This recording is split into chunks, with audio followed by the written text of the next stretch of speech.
first story that I thought I would share actually comes to us from the 1800s, the early 1800s, and the city of Delhi. Now, at that time, Delhi was under British colonial rule, and that meant that the British government was all about taxing them, pretty much. And so it was also a very big trade destination. And at that same time, the city of Delhi had what we would consider to be a bit of a Cobra problem, meaning that they had an unusually high death rate as a result from Cobra bites. And so the British government, knowing this could impact trade and people might not want to come here if it's not a safe place to be, decided we need to do something about it. So they did what a lot of organizations will do when it comes to wanting to fix a problem. They essentially made an incentives program for their employees, AKA the people who lived in the city. And what they did was they said, here's our bright idea. We are going to turn you all into snake exterminators. And so we will give you X amount of money for every dead snake that you bring to us, and that'll solve our problems.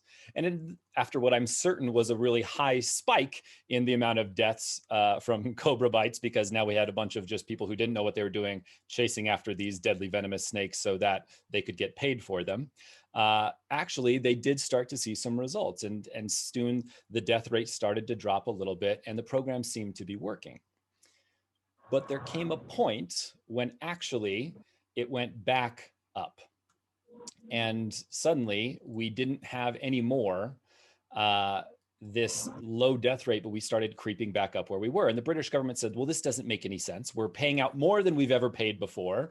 More money is going into this program. We're bringing in more dead snakes than ever. So where are these snakes coming from? And so they did a little bit of digging. And when they did, they found that some rather entrepreneurial individuals, if you will, had realized there's pretty good money to be made in the dead Cobra business. So, as some of you might imagine, they went into Cobra farming, and they would just raise the Cobras in their own backyard or in the neighborhoods. And then when they got to a certain size, they would kill the Cobra and take them in for the bounty. Well, clearly, this was an abuse of the system, and that was not at all what was intended. And so the British government said, that's it. They did what a lot of companies will do, right? You abused our incentives program. Therefore, you've ruined it for everyone. We're canceling it. Shame on these people. Don't get mad at us. Get mad at the people who ruined it for the rest of you, right? And that's how it was. But the problem is that when you have a group of people who are willing to breed deadly venomous snakes in their own neighborhoods and own communities for the sake of taking a few bucks from the government, chances are they're going to do exactly what this group of people did, which is they said, oh, you're not going to pay me for these highly dangerous snakes that I've been keeping under control? Okay. So they grabbed the crates, took them outside, and just let them loose into the city. And so at the end of this program, the city of Delhi had a worse Cobra problem than they did at the very beginning.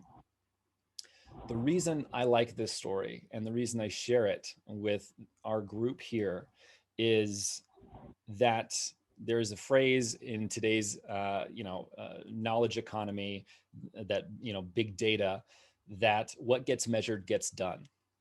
And it's absolutely true. But we have to be real careful about what we're measuring and what we are encouraging by measuring that thing. The fact that the British government saw their goal as killing snakes made sure that they got dead snakes. But at the end of the day, they didn't realize that the what of dead snakes wasn't why they were doing it.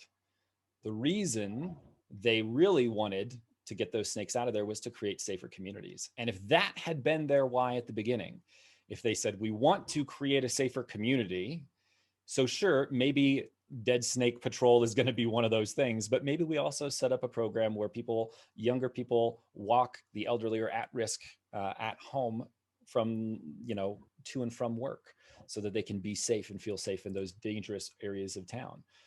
Maybe we're now keeping an eye on helping each other beyond just deadly venomous snakes, and making sure that we're taking care of each other as a whole, right? So the picture that we end up painting is really important, and it's all boils down to the question that we ask ourselves, which is, why are we doing what we're doing?